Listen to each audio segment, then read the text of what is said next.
Hello friends, welcome to basecamp. You see, this is a simple adenium seedling, and I am going to show you how this simple adenium seedling is turned into a fantastic tower adenium. You see, this is a seedling having long root, and I am going to use this long root to make this plant a tower adenium. And you see, this is my pot for tower adenium. These are my pots, and I am going to plant these seedlings in this pot to make it a tower adenium.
I'm almost done. You see, this is my Tower Adenium.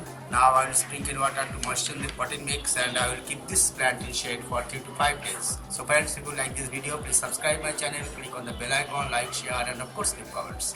Thank you for watching the full video. Stay well.